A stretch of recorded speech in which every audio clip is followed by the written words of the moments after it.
Hi, everyone. Welcome to Nancy's Metaphysical World and more. My name is Nancy, and I host the show. Today, it's going to be a pretty good show. It's going to be a little controversy.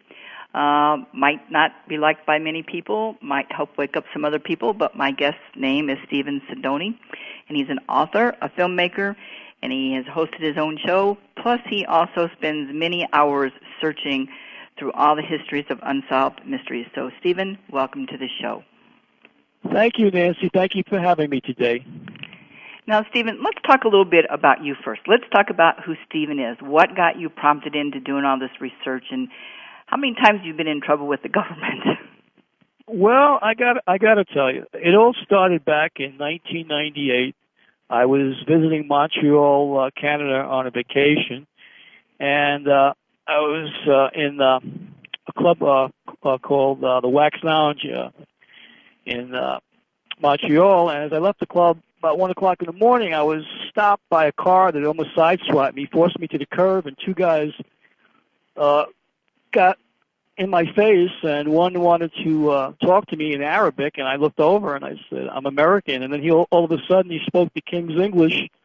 The other fellow pulled out a submachine gun, pointed at my face, and they wanted to search my car. So at this point, I wanted to see identification. It was raining like a bandit. I get out of my car, and he reluctantly shows me his ID before I would give him mine, and it was a symbol of the Jewish menorah for the Jewish Mossad of Israel. So my first question to him, after giving him my ID at that point, what is the Israeli Mossad doing operating in Canada at 2 o'clock in the morning, stopping an American, and calling me Mohammed? So the other guy still had the gun on me, and he says, well, we're looking for terrorists. I says, well, I think you should be looking at yourselves and not me. He goes, well, we'd like to search your car. I says, only if I can watch. So I did. They didn't find anything in my car, and then they let me go. And I told them before I left, I'm never going to forget your face, and I will be telling U.S. Customs when I leave the country in the morning. I says, because I don't know who you guys are, because I had just passed the police sobriety check, and the police had let me go through, so I knew what the Montreal police looked like. So the following morning, I went to the U.S. Customs, told them, and I find myself a couple months later under surveillance by the U.S. government, looking at me, following me to work back and forth. And then after a couple of years of this, I see the 9/11 thing happen, and they had a report. The FBI was looking for 5 guys who had entered the country illegally from Canada that they were looking for, who were suspects in a 9/11 plot. They thought there was a terrorist cell operating out of Canada. Lo and behold, I saw the 5 photos that they were showing on the 6 o'clock news. I remember Tom Jennings was the reporter at the time showing the news, broadcasting it. And I remember 2 of the faces, of the 5 were the guys who stopped me in 98. So the first thing I did after seeing the broadcast, I called up the FBI office in Pennsylvania. They told me I was mistaken. I said, no, I'm not. The next morning, I called up the FBI office in New York.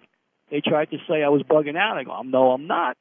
I says, I'll be down to your office tomorrow. So next day, I says, rather than go to their office, I went directly to the New York papers. I drove from Pennsylvania to Manhattan, which is about an hour and 10 minutes from where I lived in Pennsylvania. I lived right across the border. So I went all the way in to see the editor of the New York Times. He wouldn't see me, so I left him a note. Then I went to the New York Post, the Daily News. I went to like 3 different papers to make them aware of what was going on, that I had information that I believed that these guys were part of that terrorist cell that they were looking for.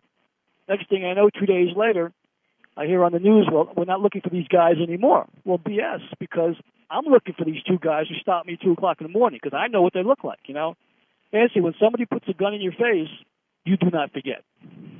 I wouldn't think so. So let's go on forward from there, Stephen. Now, because I've talked with you before and I've interviewed you before, and like I told the people when we first started, this is going to be a little controversy, and that's okay, because I don't mind controversy. In fact, I like it. So we're going to talk about Mr. President-elect Obama and the things that's gone down since he's been in office. So you have a theory about who he really is. Do you want to tell the listeners who you think he is? Oh, absolutely. I'm going to share with you. I'm going to start back to February of 2010. In February 2010, somebody sent me a YouTube video regarding the possibility that Barack Obama posed as Osama bin Laden. So I watched the video. I thought it was a stretch at first, to be honest with you. And then I come to thinking, I kept thinking, I said, let me put it up to my my higher self, because usually being an investigator, I go through looking at things. I always put it out there and see if I can get, the information from a higher source. And what I got back within like 4 hours was, Stephen, there's two things you can't fake. It's your fingerprints or palm prints. So I said, okay, let me Google what the odds are of two people having the same palm or fingerprints. The odds, Nancy, was 64 billion to 1. So at that point, I said to myself, well, if the odds are 64 billion to 1, and there's only 7 billion people on the planet, then if his palm prints match the palm prints from the photo, then I have a bullseye. So at that point, I collected all the photos I could of Osama bin Laden and Barack Obama. What I noticed, I got 5 different Osama bin Ladens, and they kept getting younger in age. I go, wait a minute. How am I getting 5 different guys who look like the first Osama bin Laden, but they're all different in age and getting younger and younger? And then finally, when I got to about the 5th one, there was the one with the hand up as though he's pledging for allegiance. And I'm looking, and that was the one the fellow had sent me that he believed Obama posed as Osama in a phony Taliban photo shoot. So now I went, I cropped the photo, I cropped the hand, and then I got every photo I could of Obama to match the palm prints. And what I found out was they were very, very close. And so close that I went and put up a video on it. And this was back in February of last year. And when I did that, on February 22nd, I'm followed in New York City by FBI Director himself, Robert Mueller, and his assistant, Joseph Damaris. And I even have their photos to prove it. So I'm standing 3 feet from Director FBI Mueller, and I'm looking at him. I smiled. I took his photo, just like I took Joseph's, his assistant. But what I did was I went and I made up a YouTube video, and I put up the assistant director's photos and plastered it all over the Internet, Craigslisted him, and also I went to every precinct in Brooklyn and gave the precinct in Brooklyn the flyers. Guess who was following me? The assistant director. So now I made a laughing stock out of him. So Mueller, at this point, I call up his office, and I call up the office of the New York assistant director, and for 4 days straight, I'm calling them to call me back. And what my question was, Nancy, why are you both following me? But neither one of them returned my phone call, so I realized, you know what? I'm going to hold this in my memory bank. I've got their photos. I'm not going to put out Mueller's photos. I'm going to save them for a later date, like an insurance policy. If I need them, I'll have them later. The following day, Obama was in New York for he had to address the United Nations. The day he announced the United Nations, above my head there are 2 black helicopters and a helicopter with the presidential seal on it, which I have the photo of as well. So at this point, I'm now being followed. This is like now the end of February, early March. They crashed my computer modem 3 times. They bugged my telephone. It was interesting. What they did was there was an intercom in my apartment house. What they did was they wired from the basement the telephone to the intercom so that way they could hear me coming or going. And then when I called the telephone company to come to resolve the problem, because I kept hearing clickings in the phone, they says, we don't know how it happened, Mr. Sindoni, but somehow your telephone is wired to your intercom. I says, well, I know if you guys didn't do it, somebody else must have done it. So I realized that there was, a big surveillance on me. Right after that, when I realized that, you and I had spoken, and we did an interview. This was last year in April 10th, I believe. And when we did that interview, the morning you and I were on the interview, I said to you during the last interview, I've had 3 helicopter flybys outside of the window. I guess they didn't want me to do this interview today. But I had been badgered, the whole time there in New York there. From April to May, I was followed on a daily basis every day. They were even trying to give me like a bus pass for next to nothing so that way they could, or a train pass, to get me to know when I was getting on and off the subway so that way they could follow me in and out of the city. So at that point, I said, I got to come back to the West Coast. So this was like on May 1st, I decided to come back, and I wanted to do some more research on J.C. Brown. So after that, you and I spoke probably June or July of last year, and I told you that my computer had been hacked in June or July because you and I were talking about doing some work for you. I know you had the nonprofit school there, and I had said to you that I have to hold off for a couple of days because I'm having a computer problem. So at that point last year, I had to resolve my computer problem, and then they were looking for it. I guess they wanted to find the Mueller's photos or whatever I had, so they ransacked the place where I was staying in Oregon there, but they couldn't find what they were looking for. Then in August, I was nearly run over by a car in August, and they got close, but they didn't get me that time. Last September, I decided to leave Oregon and go to Shasta because I wanted to go start looking again for the hollow earth, the tunnels, the legend of J.C. Brown. So I went back down to Shasta now, and as I get to Shasta, again, there's attempts made again on my life, and luckily God loves me because I'm still here, and so from September through probably through March, I lay pretty low, and then in April, they started again with the surveillance helicopters, and I got a little annoyed, so I did an interview on Trend Center Radio with this fellow Vikens Moskova regarding the identity of Barack Obama. And at that point, I said I was going to come back to New York, but I was on my way to Washington because I wanted to collect a $25 million reward for information on the capture of Osama bin Laden. So in April, the third week of April, I call up FBI Director Robert Mueller's office.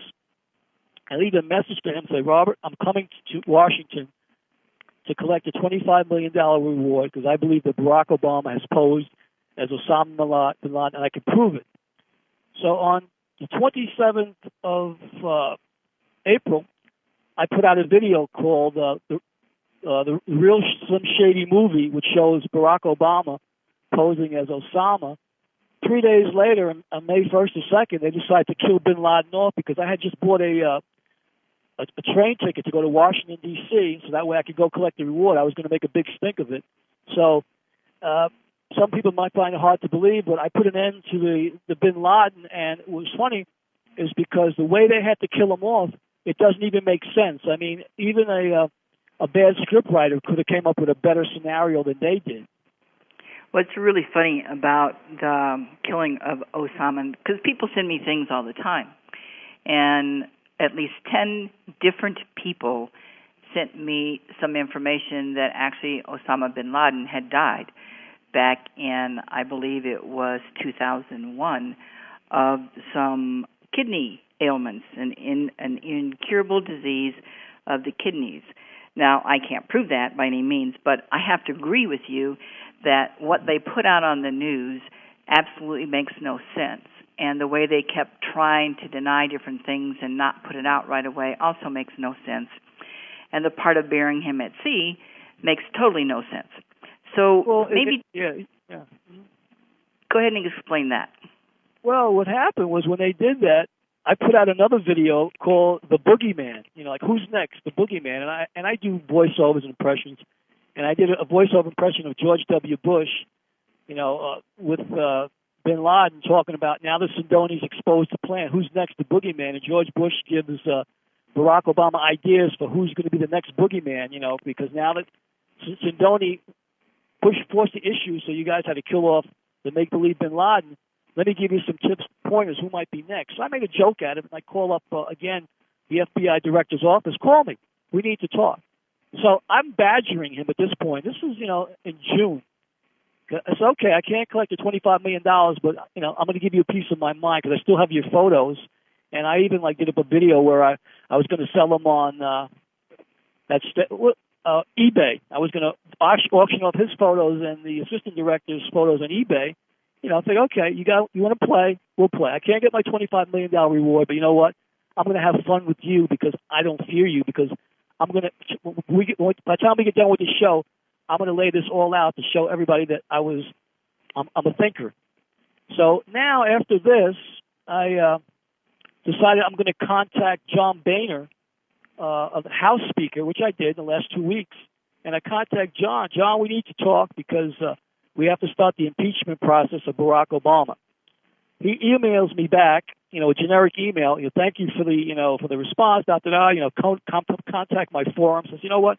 I'm going to put out another YouTube movie directly and speak to him. 2 days after that, this is last week, I call up Obama's headquarter office in Chicago. So I've been calling them for 2 weeks, talking to the supervisors, telling them, you need to see this video because the man that you guys are representing, he's a dead horse. He can't win this race because he's posed as Osama bin Laden.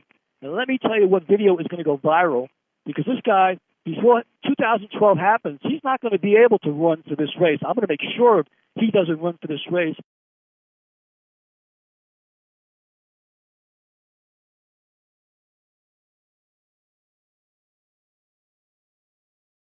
If I have to go to Chicago myself and stand there and let everybody know that he's not who he says he is, the man is worth $1 billion. And I'm going to get to how he's worth $1 billion. But I'll just say that his 2008 campaign, he had more money than God that he used to campaign. An astronomical amount of money. Everywhere you looked, Obama's name was planted, poster ads. I'm surprised it wasn't on bathroom toilet tissue. It was everywhere. So when I saw this, I go, this man has got deep pockets. And everybody else, you have a budget when you run for president. There's so much money that, you campaign, whatever, and you have to disclose whatever it is. And there was a very disparaging amount of money, I thought, compared to what John McCain was spending. And I said, wait a minute, John McCain, either he's set up to lose or the people running his campaign must be simpletons. So right there was a red flag for me. And someone had asked me, they said, what do you think about Barack Obama? And I said, you know what? If I stop being followed, if there's less attempts on my life or no attempts on my life and no helicopters, no this, my computer not being crashed, then I'll say, you know what? I like Barack Obama. But until my life changes, I don't think it's going to change. I mean, he's offering change. Let's see what happens. So I was reserved at that point. But as I said, last year when I got that email about take a look at that video, that's why I did that. And then I got on your show and a couple other shows. And this year, and right after August, right after in July when I had contacted the FBI director, I said, I want to let this go because a lot of people, are finding this hard to believe what I'm saying. So I said, you know what, let me ask the universe the paradoxical question, who is Barack Obama? I put it out, and 3 days later, I got the hit, the download, where to look, what to do, and what I'm about to share with you is what I found out. And what I found out is indisputable, can be proved without a shadow of doubt, and I will give you all the reasons why. We can go into that. You have some questions, I will go through. If not, if you give me 5 minutes, I will go through Barack Obama, the deception itself. Yeah, let's go through that because I'll tell you right now, Stephen, there are probably a lot of people listening going, this man is absolutely crazy. He's got to be nuts. He's just got to be wanting to make a name for himself. I mean, there are probably many comments going on right now. So, yes, please go into it so that when they're listening to this, they're not hearing this man's got to be crazy. My theory is if that people have to do some thinking and they actually check into things for themselves, they will find out that a lot of things that have been said could possibly be true or it can be disproved. So go ahead with yours. Let's do this. If everybody listening would grab a pencil and pen and write down what I tell you, then after the show is over, you all can research what I'm about to tell you. Because once you write this down, you're going to go look for yourself. Because when I'm done with this interview today, Nancy, some people say I'm done work, I'm going fishing. Once I put this out there, there's very, very little more I have to say because I'm not a judge, nor am I a jury. I am giving you the information based on what I believe is to be factually true. The places people can look, the first site I'm going to give them is theobamafile.com. Okay, theobamafile.com. Now, I've never heard of it, so this should be interesting. Okay, well, that is the first one. The second one is Hoax of the Century, HOAX of the Century, OFLTHE Century.com. Okay. So if they go to that, to that, what they're going to see is the Indonesia Thailand connection with Barack Obama and why what I'm about to tell you is true. The third thing you can look at is to see where money is stolen. Now, I'm going to show you where the money is. People can Google, it's PIGFORD versus Glickman, Glickman.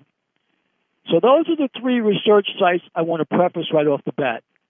If people want to know more about everything that I talk about, then they can go to my YouTube site, which is my last name, Sindoni Productions, Productions. And I also have a website, which is my name, Stephen, StephenSindoni.webs.com. Now, I'm going to start with this. I'm going to share who he is, why he is what he is, but then I'm going to tell you where the money resides. And once I tell you where the money resides, you'll see what this is about. So I'm going to preface this right now. It's about opium. It's about drugs. It's about an illegal network around the world, and that is why the truth will never come home, and there'll always be a war. I'm going to preface that there. Now, how does Barack Obama tie into that? I'm going to tell you how. In 1946, right, there was a man by the name of Bhumibol Adulyadej, and he's born in Massachusetts in 1927, Cambridge. His brother at the time was the king of Thailand. The CIA, Dulles and George Bush specifically, talked this man into killing his brother, who was the king of Thailand, in 1946, and he then ascended to the throne.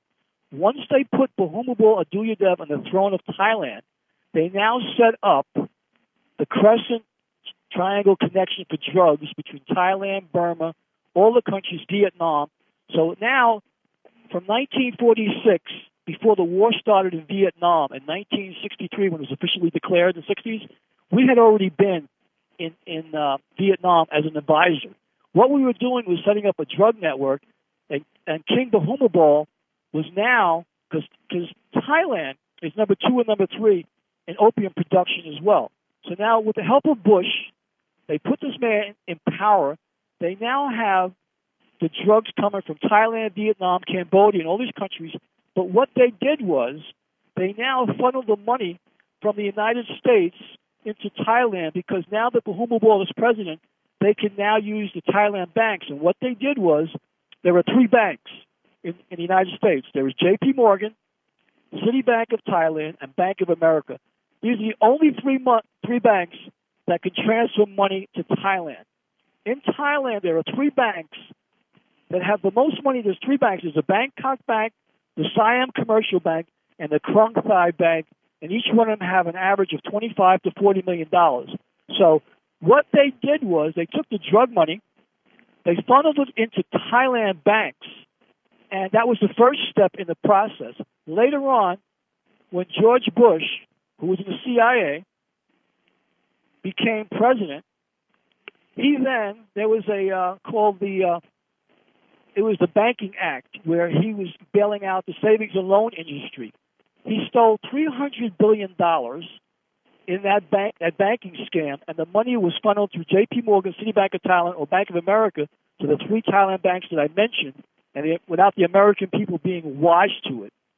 Since 1950-something, money is being laundered through the Thailand banks, through Bhumibol Adulyadej of Thailand, and the wars, the Vietnam War and all the wars since, have been a diversion. Now, how does Barack Obama fit in this? I'll tell you how. In 1960, Bhumibol Adulyadej visits the White House, and you can go to statedepartment.gov, and you can show he was there in May. He visits there in May, but he brings his wife with him, and they spend a month in the United States. But the first stop they make is in Hawaii. Interesting. Why Hawaii? Because they had to drop off newborn Barack Obama. Now, here's what happened. Right after that, in October, President Sukarno of Indonesia now visits the White House. Why? Because now what they have to do is establish, where is that little Barack going to be? Well, we got to get him to Thailand. But first we had to bring him to the United States. But Sukarno has to agree now that when he does get to Thailand, that he's got cover, and that way they can get this scam going. So now they leave the country. The baby is with Ann Dunham. Ann Dunham was the surrogate mother. Let me explain Ann Dunham's situation. She was in college. She meets Barack Obama Sr. Barack Obama Sr. was a foreign exchange student. Interesting enough, the first year the exchange student program from Kenya was set up, he was one of the first to come over. They used him as a pawn. He meets Ann Dunham in school. She tells him that she's pregnant. But Barack Sr. is already married. He's got a couple of kids. So he doesn't tell anybody that supposedly he knocked up Ann Dunham. He ends up transferring from the school in Hawaii to go to Harvard a couple months later. He never sees the birth of Barack Obama. He probably never seen a belly on Ann Dunham, but he was told she was pregnant.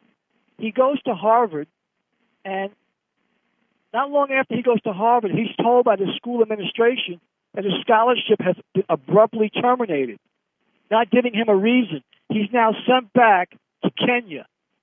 He's humiliated. He's like, this is American dream. Now he's in Harvard. What does he tell his families when he goes back to Kenya? So now he goes back to Kenya. He starts drinking heavily. He's having problems keeping jobs. And he's under the impression that this child supposedly is his, but yet he's got a couple of wives already now in Kenya. So at this point, Ann Dunham goes, after he leaves to go back to Kenya, she's in Hawaii now, she goes to the courts, and she applies for a divorce now, right? The divorce papers that you can find on the internet, on that site that I gave you, there are pages that are scrubbed. There is no marriage record for Barack Obama Sr. with Ann Dunham, nor is there a birth certificate, a record of his birth there, but yet there's a divorce certificate. Now, interesting enough, he doesn't appear for the divorce proceedings, which isn't unnatural, but he's never informed that there was even a divorce. So now he doesn't even know this. 10 years later, well, then after that, Ann Dunham marries Lolo Soetoro. And that's where Barack ends up in Indonesia. And the reason he's in Indonesia is because so now King Bhumibol and Queen Sirikit can visit their son while he's in Thailand school. So this is how it all filtered out. So Ann Dunham never gave birth to Barack Obama. Okay, so what they've shown on the internet and all over the place is to try to prove that his birth certificate is very fraudulent and that it couldn't be. And many people have figured out different methods of figuring out that it's not authentic. However, most of the American people will accept whatever facts that they want to pass out to us, which is sometimes very unfortunate and sometimes maybe it spares them, who knows. So what you're saying is that he was actually born in Thailand to this other couple. And I believe that if people really wanted to have this checked out, they could easily do all of the proven by having a DNA report. However, knowing if the government has anything to do with it, the DNA report is not going to come out to be truthful. Would I be safe in saying that? Yes, you would be. They can doctor the results. Just like they did the birth certificate. Right. Yeah. There's a lot of experts who looked at the birth certificate and they've debunked that as it's not official. I mean, even the one he first put out said race of the father. It's an African. African is not a race. It's either black, white, or it's Negro or Caucasian if you're white.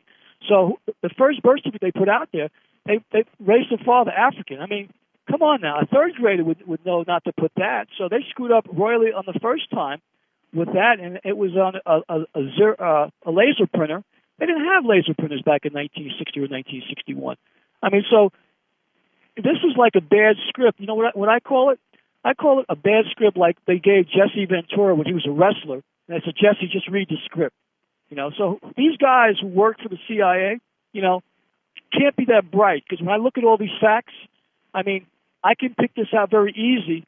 And the reason why I can pick this out, Nancy, because I know I've been looking at this since 1963, the day that the teacher told me in school that Kennedy got killed. And I went home and I talked to my grandfather, who said, watched the news, he said, it didn't happen the way they're saying it. And from that day, as a 10-year-old boy, Nancy, I wanted to look into this because if it looks like a fish and it smells like a fish, it's probably a fish. And I knew something was fishy and something stunk at that point. And I said, you know what? Through the years, I'm going to figure out why. Kids in 1970, and how I figured out the why, they were killed a little bit older. So at that point, when the state troopers tried to be drafted for the Vietnam War, the people got pissed off, and they said, you know what? We don't want a draft anymore. We want a lottery for the last 2 years of the war. We don't want this war anymore. So I ended up to be in the last, next to last lottery drawing, and luckily enough, my number was too high. I wasn't called. But just before that, a lot of my friends who had been a little older, who were coming back from Vietnam, were coming back drug addicts, coming back wounded or whatever. So I talked to some of the guys who came back that really screwed up, and I said, what happened to you? The guys were telling me that the job that they gave them over there was to guard the poppy fields. So poppy fields, oh man, you can't believe the drugs, and like this is what we're doing over there. This is bullshit. This is about opium. And here I am, 17 years old. I got it. So now I'm watching this whole thing, and I'm saying, you know what? Let me look into this opium thing, because opium is in a lot of things, a lot of hospitals, a lot of drugs. And I go, wait a minute, they're making a lot of money. I mean, they're making people addicts. There are a lot of things that you buy over the counter or drugs, prescription drugs, that you've got these chemical names that you can't pronounce, and it makes me wonder, are they putting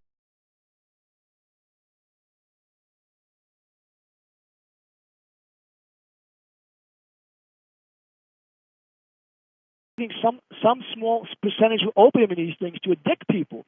And then I go, wait a minute, where are these pharmaceutical companies located? Well, lo and behold, they're all in Germany. Interesting enough, they're not in the United States.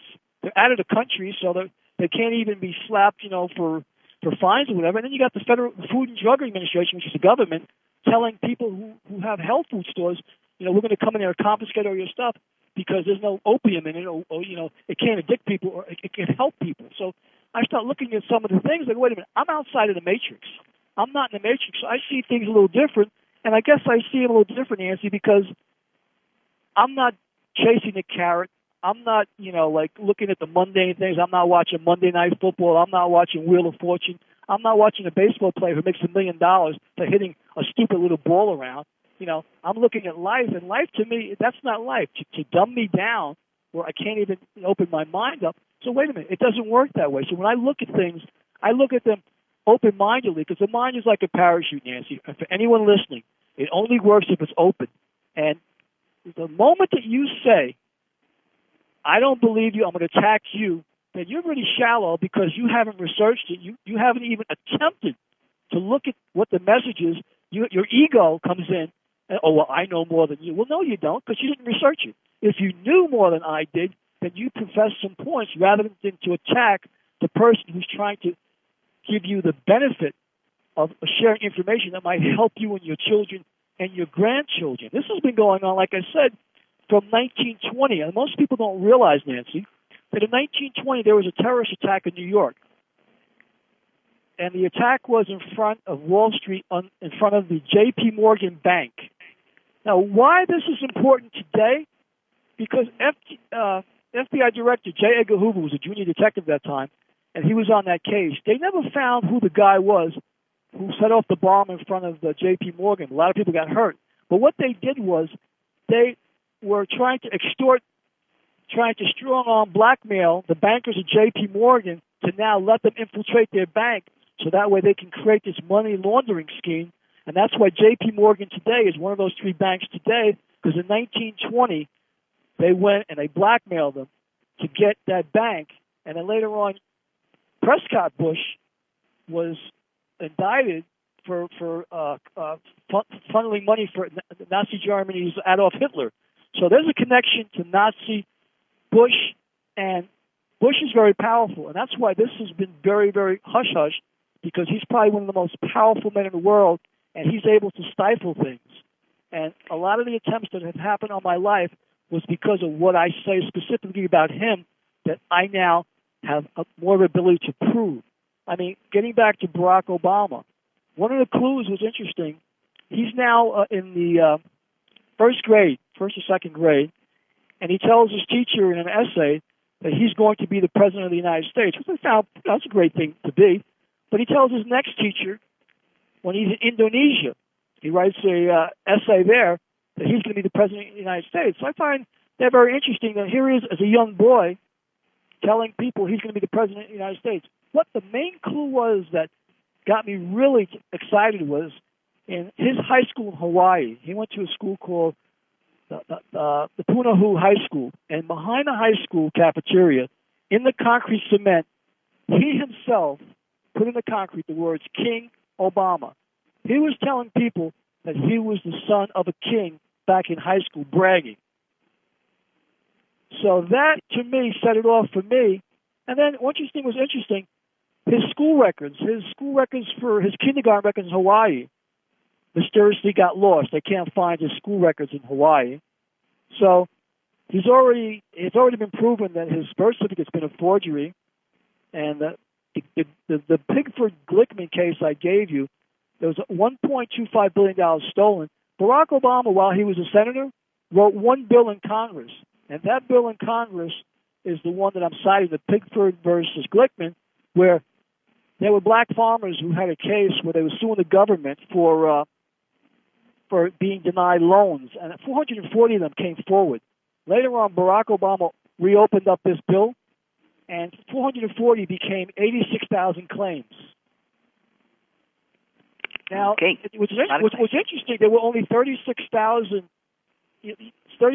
farmers across the whole America, but Barack put the bill into 86,000. So there it was, he was caught stealing, and American people, they're asleep on this.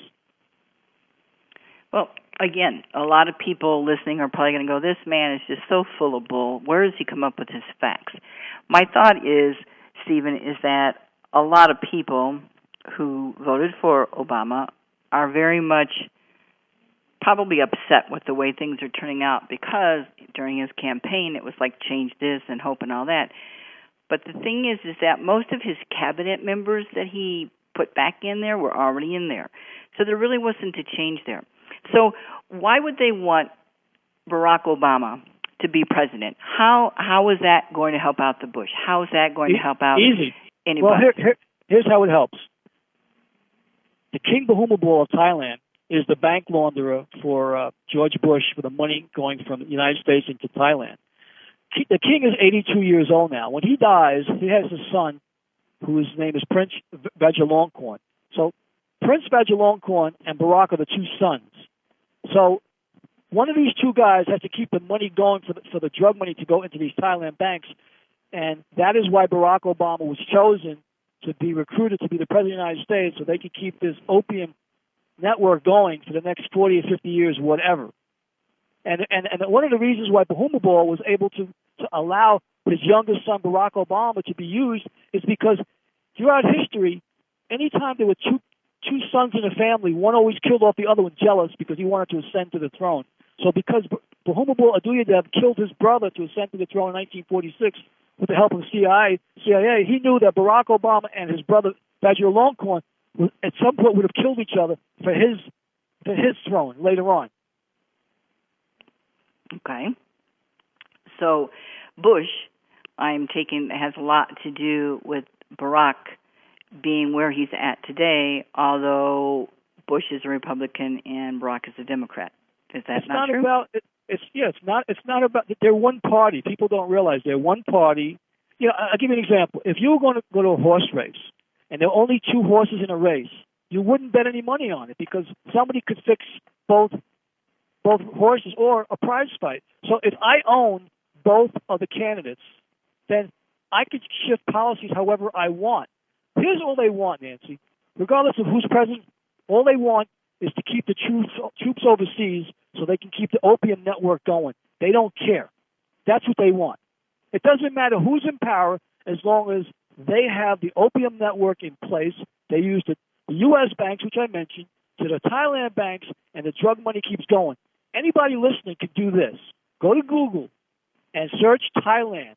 Thailand is more built up than New York City or L.A. or any city in the United States. Where did they get that money? And when you look at the photos in Thailand, Nancy, they're in U.S., they're in English. Everything is in English. So I'm looking at this like, oh my God, how did they build this third world country to look better than any city in the United States? Where does this money come from? It doesn't take a rocket scientist to figure out it's about opium, it's about drugs. And I'll tell you this. You know what Big George Bush's nickname was, George Herbert Walker Bush's nickname since the 60s? His nickname is Big Poppy. Poppy for Poppy Field. That can make a lot of sense. All right, so we'll go with that for right now, Stephen. Why did 9/11 happen, in your opinion? Oh, I know why it happened. It happened so that way they could get the troops over in Afghanistan. Afghanistan now is the largest producer of opium in the world now. They went from number 10 to number 1. And right now we've got over 10,000 troops, our troops and CIA Mossad troops that are guarding the poppy fields. That's why. And they're increasing the production. The drugs, they'll go from Afghanistan, make their way back to Thailand, to Bangkok, and distribute it all over the world. That's what this is about. This is an easy case to prove, Nancy. So all you got to do is go. Go ahead.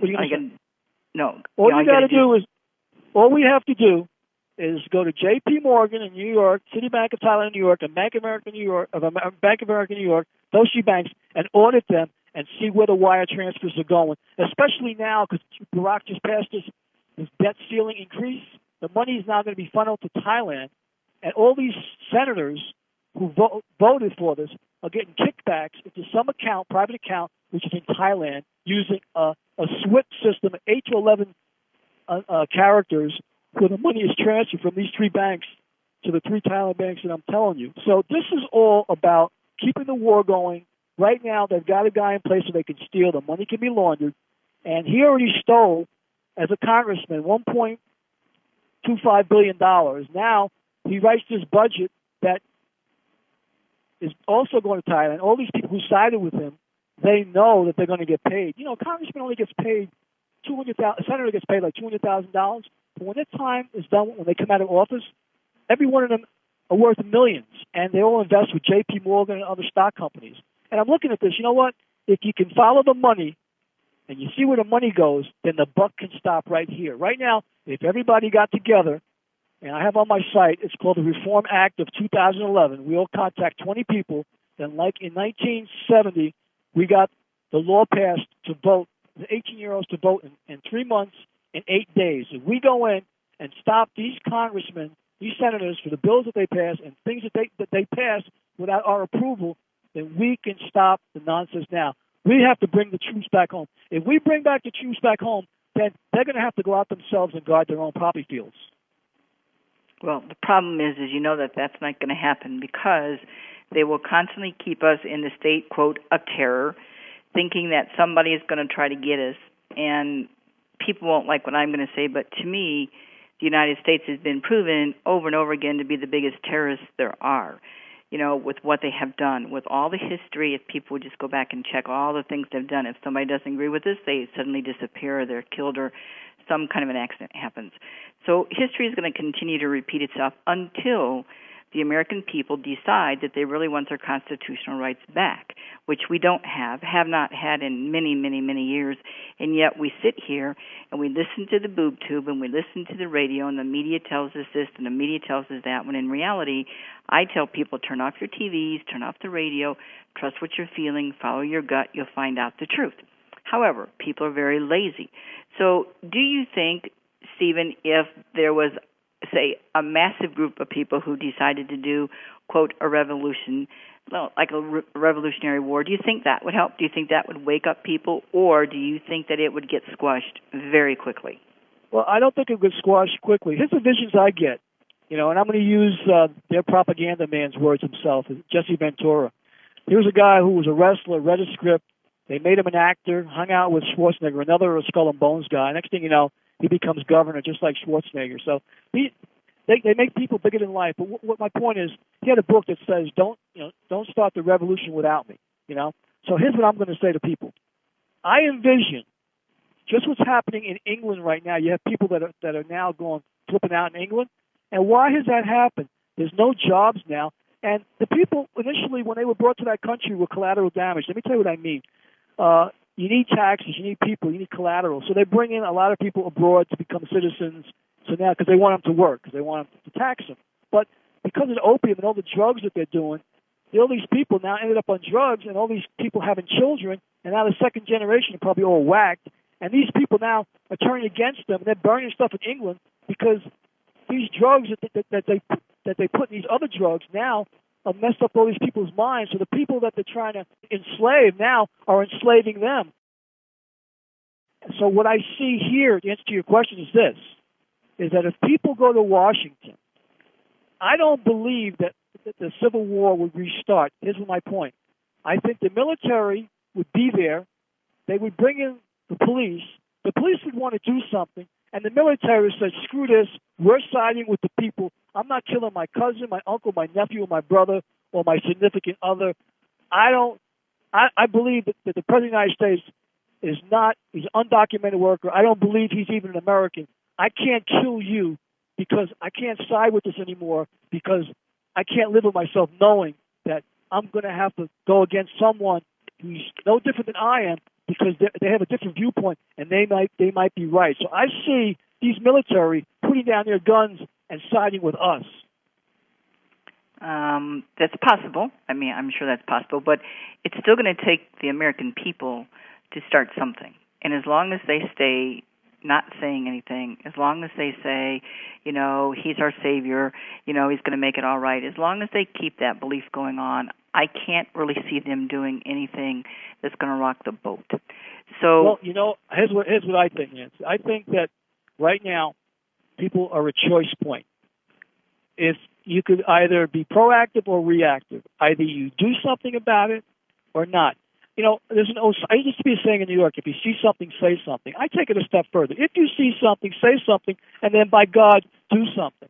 So what I'm doing today is I'm putting it out there for everybody to at least know. Do your research, do your homework, because if you're not happy with the way things are, then they're not going to get any better, because they're telling you, you've got, the head of the Federal Reserve Bank telling you, it's going to get worse, it's going to get worse. Wait a minute. How can things get worse if you guys are paid to get us back on track? We got a runaway government, and somebody has to be driving this vehicle. There's nobody driving the vehicle, and the guy who's driving the vehicle doesn't even have a U.S. driver's license. That would be true. See, and my thought is, Stephen, is that people themselves need to really take a look around and see what's really been happening to our wonderful United States, and how they had been sold down the river several times over. And again, it keeps repeating itself. I also think that the American people, in their own way, are very tired, but I don't think they know exactly what to do or how to do it. That's why I'm saying what to do. Reform Act of 2011. Go to my website. Can everybody contact 20 people? I've got John Boehner's phone number. I will go with them personally to meet with John Boehner and myself and talk to him. And I'll say, okay. get off the golf course and do your job. The American people want change. We want it now. If you can't do it, don't let the door hit you on the way out. That's what's got to happen. We have to make them accountable. Their job that they have, Nancy, is not for a lifetime. It was our forefathers in 1776 wanted legislators to come in for 8 years and then go back to work. Not to be, like grandfathered in for 40-year terms. Because anybody who has a job for 40 years or something, they figure out ways to steal. We need guys 1 or 2 terms, in, out, and not looking for loopholes so they can have these $1 million 401ks or a bank account in Thailand and figure out ways how to screw the American people. The buck has to stop now. I mean, this budget, there's no reason that we should have to foot this bill. No reason. All we have to do, Nancy, is bring the troops home, and we've got troops, Nancy, in over 100 countries. If you look, opium, all over the world, we've got troops, over 50,000 troops better in about 10 places around the world guarding opium. I'm a little annoyed, Nancy, that people don't realize that if they have children, come home tomorrow and find your kid on drugs. You can thank George Bush and all these guys that your kid now is either dead, on drugs, or lost in space. Or all of the above. My other thought was, when they were talking about cutting all of these different programs and stuff, my first thing, and I actually sent it to them, I put, if there's cuts to be made, why don't you cut your own salary, your own benefits, and then when we, the people, decide that you have done your job, we can give your benefits back. And why don't you have the same benefits that you're passing out to the American people instead of taking yours off the top and giving out very little to the American people? I sent a letter in to them. I, of course, didn't get a response back. So, but, I was just asking the questions about, if things have to be changed, why can't it come from your pockets first, type thing. and I'm not really expecting to get an answer back. But I would like the American people to take a look at that thought. If they are actually paid to run our country, then why is it that we're paying them to destroy our country rather than taking away their stuff and making them, like you say, accountable? And then if they run the country really the way it should be ran and the American people start to get back their jobs, they start to get back the money, the educational system is better, the drugs do not flow free, then and only then should our elected officials be paid. I think that's important. Well, I agree. And, I'll just add something to that. Any business is run at a profit. You can't go to a bank and borrow money on a losing, you don't have collateral if your business is not running good. How can you run a government and be in debt? No one should even loan you money. But the reason why the Federal Reserve Bank loans the money is because they're an illegal private company who started, and this illegal company gets interest from the moment the U.S. borrows the money, which means that U.S. can never go out of debt because they can never repay back the Federal Reserve Bank. So this is all a scam.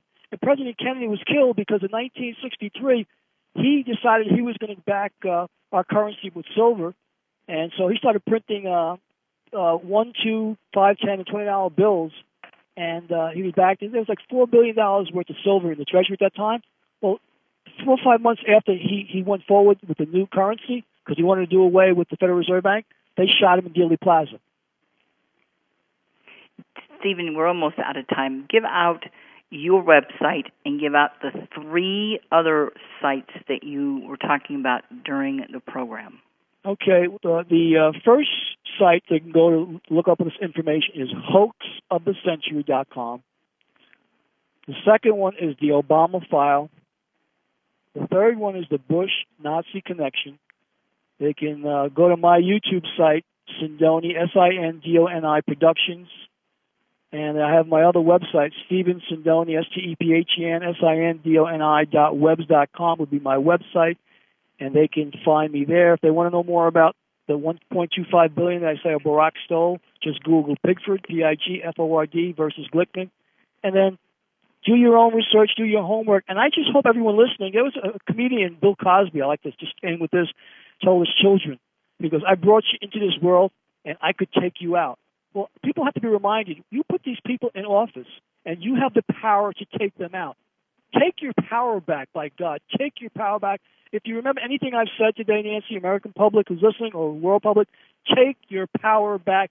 Do not live in fear. Do not let them put the bug in your ear. Shut off the TV. Tune out so you can tune in and say, you know what? It stops right now. I do not buy into this. I do not consent. You're not conning me anymore and sending my money to Thailand. Do you think that the American people, Stephen, will ever find out the truth about, 1, the way our government has done things, and 2, about our president-elect right now? Well, the whole thing is, one of these guys, what I'm hoping is that one of these guys will contact me, who's retired, who's ready to pass, go to the other side, and is feeling guilty about it, say, you know what, let me tell Stephen the truth. He's right about all these things. I got to get this off my chest. I can't go to the other side with this information. We've done some horrendous things to the American people. Somebody has to step forward. So I put the message out to all these people who look the other way, who have been part of their secret organizations, their secret groups. It's time to come forward and do the right thing for the American people. Do not let George Bush get away with what he's done to the American people. It's time he stops. I do not want to see him go to the other side and be rewarded for being the 41st President of the United States. I want to see him in handcuffs and behind bars. It's been said several times, according to some people, that at some point in time in the very near future that all this truth would actually come out. And as it does, they will actually show the politicians, the presidents, the ex-presidents, all of them people being led away in handcuffs. But my question is, Stephen, and it gives something for everybody to think about, if that happens, if that handcuff process happens, what then are the American people going to do? Are they going to take control? Here's what I would do. I would go to every college in America and get these young kids that are graduating and everyone who wants to do the right thing, and I would have them come forward and lead the country. They haven't been tainted. They haven't been dumbed down. and they would make the right decisions, and we would have groups that would mentor them to get it done right. A youth of America can step up right now. Anybody can run a business at a loss, Nancy. We need to run it at a profit. This country is a corporation that's being run to the ground. It is not a democracy, a republic. It is a corporation, and every one of us has a Social Security number, and we're indentured servant, and we're collateral. And from the moment we're born to the moment we die, we're expected to pay all these taxes to them as indentured servants, and we don't even know where our money is going. We can't even audit them. Okay, how did you spend our money? I like to be able to say, I want to know where my taxes are spent. Let me tell you where I like to send my tax dollars to. I don't want to send it to war. I don't believe in war. I want to use it to this, that, and the other thing, healthcare, whatever. You should have the ability to say where your taxes should be going and know what they're doing with it. They have to be accountable. I think the accountability is real important, but I do really, truly believe, Stephen, that it really has to have the American people wake up in order to make that possible. One more time, give out your website and your YouTube site so people can find you. Okay, it's youtube.com/SINDONI Productions, PRODUCTIONS, and my website is Stephen, STEPHENSINDONI.WEBS.com. All right, Stephen, it's been a pleasure having you on again. Keep up the good work. Don't let them get by with anything, okay? Well, like I said, Nancy, I'm going to tell it the way it really is. I'm laying it out because they have fooled some people, but they'll never fool me. And I'm going to tell you, as long as my eyes are open, I will share with you what I learned, and then do with it what you may. But if I'm right, like I told you in the last interview, then this country is heading down the wrong road. I'm trying to get everybody to wake up so we can go back the right way, because fortunately, I'm an optimist, I believe, Nancy. Sunshine always follows rain. At some point in time, that will be true. So hopefully the American people will listen. They'll do their part to bring things back the way they should be, and hopefully that will work for all of us. So, again, thank you for taking the time, Stephen, and we'll talk real soon. Thank you for having me, Nancy. You're very welcome. I'd like to thank you, the listeners. May God bless all of you. Hope you have a great week, and we'll talk again soon. Take care. Bye now.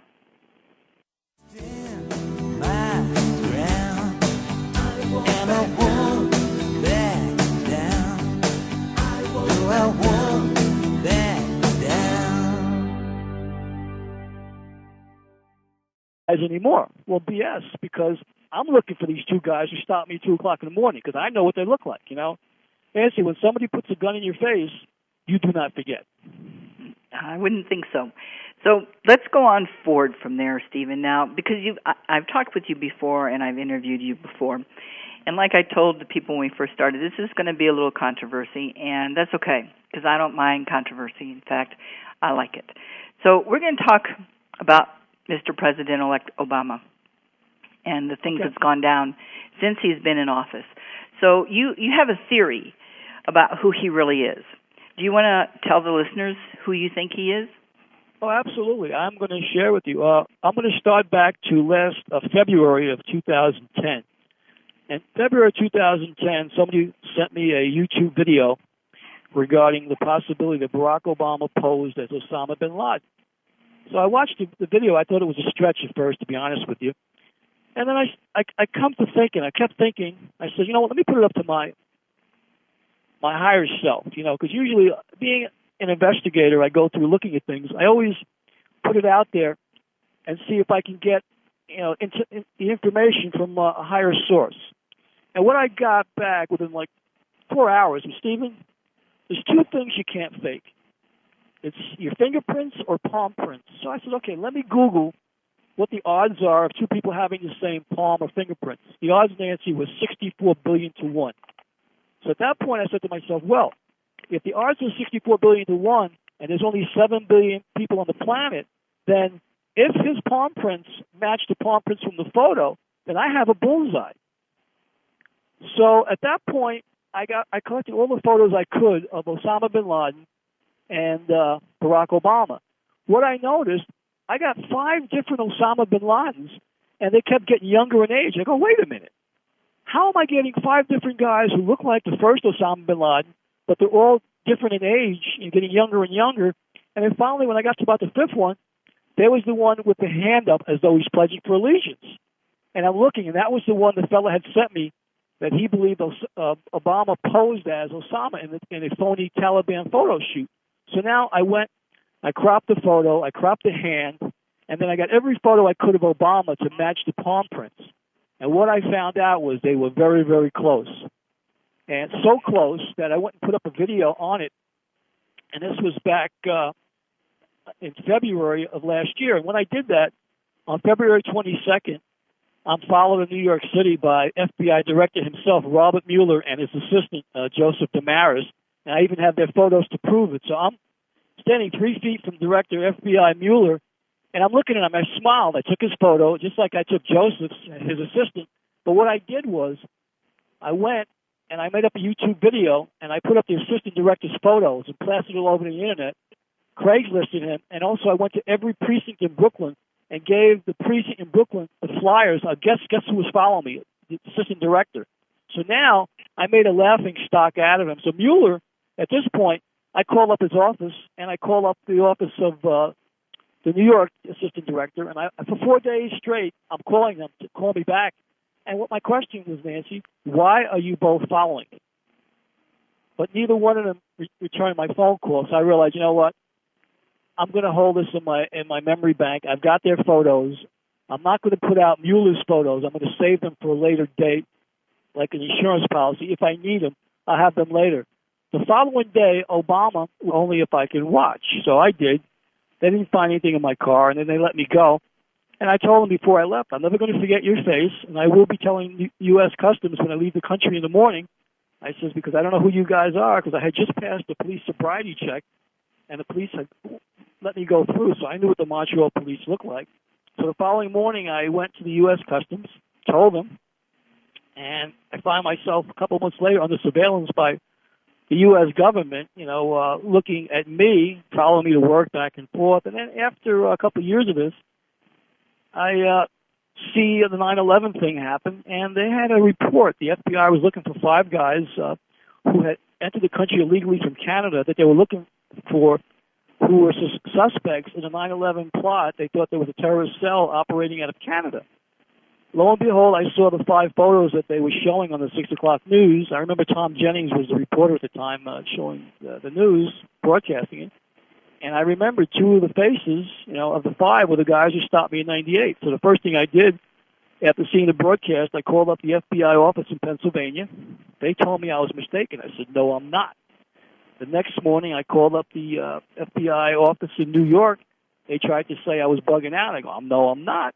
I says, I'll be down to your office tomorrow. So next day, I says, rather than go to their office, I went directly to the New York papers. I drove from Pennsylvania to Manhattan, which is about an hour and 10 minutes from where I lived in Pennsylvania. I lived right across the border. So I went all the way in to see the editor of the New York Times. He wouldn't see me, so I left him a note. Then I went to the New York Post, the Daily News. So I went to like 3 different papers to make them aware of what was going on, that I had information that I believed that these guys were part of that terrorist cell that they were looking for. Next thing I know, 2 days later, I hear on the news, well, we're not looking for these guys. Hi, everyone. Welcome to Nancy's Metaphysical World and more. My name is Nancy, and I host the show. Today, it's going to be a pretty good show. It's going to be a little controversy. Might not be liked by many people, might help wake up some other people, but my guest's name is Sindoni, and he's an author, a filmmaker, and he has hosted his own show. Plus, he also spends many hours searching through all the histories of unsolved mysteries. So, Stephen, welcome to the show. Thank you, Nancy. Thank you for having me today. Now, Stephen, let's talk a little bit about you first. Let's talk about who Stephen is. What got you prompted into doing all this research, and how many times have you been in trouble with the government? Well, I got to tell you, it all started back in 1998. I was visiting Montreal, Canada, on a vacation, and I was in a club called the Wax Lounge in Montreal. And as I left the club about 1 o'clock in the morning, I was stopped by a car that almost sideswiped me, forced me to the curb, and 2 guys got in my face, and one wanted to talk to me in Arabic, and I looked over and I said, I'm American. And then all of a sudden he spoke the King's English. The other fellow pulled out a submachine gun, pointed at my face, and they wanted to search my car. So at this point, I wanted to see identification. It was raining like a bandit. I get out of my car, and he reluctantly shows me his ID before I would give him mine, and it was a symbol of the Jewish menorah for the Jewish Mossad of Israel. So my first question to him, after giving him my ID at that point, what is the Israeli Mossad doing operating in Canada at 2 o'clock in the morning, stopping an American, and calling me Mohammed? So the other guy still had the gun on me, and he says, well, we're looking for terrorists. I says, well, I think you should be looking at yourselves and not me. He goes, well, we'd like to search your car. I says, I was in New York for, he had to address the United Nations. The day he announced the United Nations, above my head there are 2 black helicopters and a helicopter with the presidential seal on it, which I have the photo of as well. So at this point, I'm now being followed. This is like now the end of February, early March. They crashed my computer modem 3 times. They bugged my telephone. It was interesting. What they did was there was an intercom in my apartment house. What they did was they wired from the basement the telephone to the intercom so that way they could hear me coming or going. And then when I called the telephone company to come to resolve the problem, because I kept hearing clickings in the phone, they says, we don't know how it happened, Mr. Sindoni, but somehow your telephone is wired to your intercom. I says, well, I know if you guys didn't do it, somebody else must have done it. So I realized that there was, a big surveillance on me. Right after that, when I realized that, you and I had spoken, and we did an interview. This was last year in April 10th, I believe.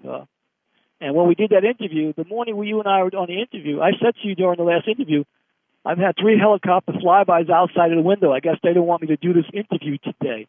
But I had been badgered, the whole time there in New York there. From April to May, I was followed on a daily basis every day. They were even trying to give me like a bus pass for next to nothing so that way they could, or a train pass to get me to know when I was getting on and off the subway so that way they could follow me in and out of the city. So at that point I said, I got to come back to the West Coast. So this was like on May 1st, I decided to come back and I wanted to do some more research on J.C. Brown. So after that, you and I spoke probably June or July of last year, and I told you that my computer had been hacked in June or July because you and I were talking about doing